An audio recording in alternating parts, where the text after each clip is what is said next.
This video sponsored by Gen Review Online. Gen Review Online is the one of the reviews portal site. Pradosham சிவபெருமானுக்குரிய ஏற்ற வகையான விரதங்களில் ஒன்று. பிரதோஷ காலத்தில் சிவனை விரதம் இருந்து வில்வ இலையை அர்ச்சனை செய்யலாம். சிவ மந்திரங்களை சொல்லி வழிபட்டு பிரதோஷம் நீங்கி வாழ்வில் மகிழ்ச்சி ஏற்படும். வாழ்க்கைக்கு தேவையான இன்பங்களை அத்தனையும் வழங்கி துன்பங்களை போக்கி கூடிய பிரதோஷ காலம். பிரதோஷ விரதம் இருப்பவர்களுக்கு இறுதியில் பிறவா நிலையும் முக்தியையும் சிவபெருமாள் அளித்தார்.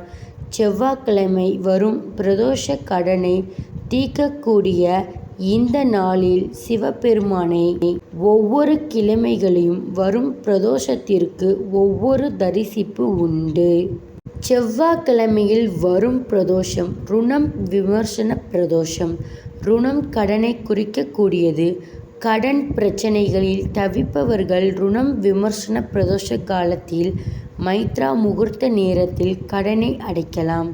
ருணம் விமர்சன பிரதோஷ காலத்தில் சிவன் நந்தியை பகவானையும் வணங்கினால் கடன் பிரச்சனைகள் தீரும். ஜாதகத்தில் தோஷம் இருந்தாலும் பிரதோஷத்தில் தோஷங்கள் நீங்கிவிடும். சர்ப தோஷம் உட்பட்ட எந்த தோஷமாக இருந்தாலும் நீங்கிவிடும்.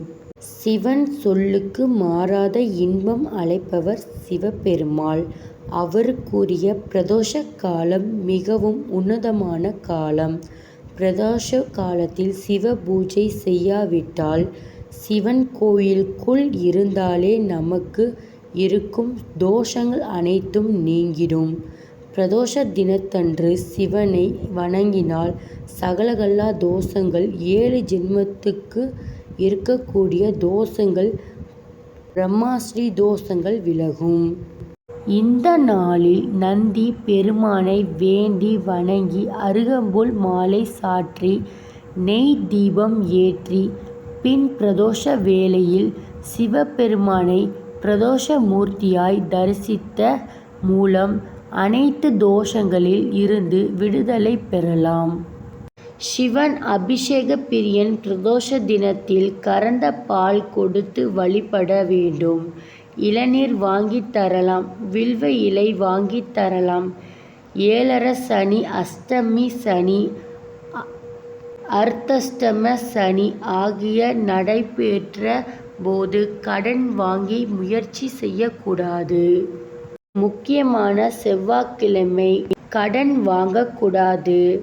மாறாக வாங்கிய கடனை அடைக்கிறது சிறந்தது. எந்த காரணத்திற்காக கடன் வாங்கினாலும் அது அடைக்க சனீஸ்வரன் பகவானை அருள் தேவை. அவர் அனுகிரகம் செய்தால் அதன் கடன் அடைக்க முடியும். கடனிலிருந்து விடுபட தொடர்ந்து சனீஸ்வர பகவானை வழிபடுவது அவசியம். சனீஸ்வர பகவானிற்கு பிரியமான பித்ரு காரியங்களை சரிவர செய்ய வேண்டும்.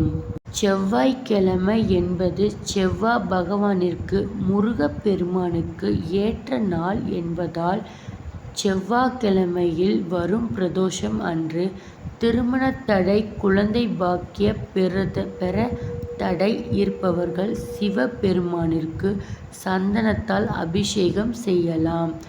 வில்வ இலை வாங்கி சாற்றி குறைகள் நீங்கும்.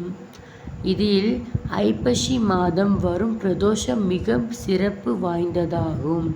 இந்த பிரதோஷ சிவனை மனம் உருக வேண்டினால் எந்த பிறவியிலும் உணவு பஞ்சம் ஏற்படாது. இந்த வீடியோ உங்களுக்கு பிடிச்சிருந்தால் லைக் பண்ணுங்கள், ஷேர் பண்ணுங்கள், கமெண்ட் பண்ணுங்கள், சப்ஸ்கிரைப் பண்ணுங்கள், பெல் பட்டனை கிளிக் பண்ணுங்கள். தேங்க்யூ ஃபார் வாட்சிங்.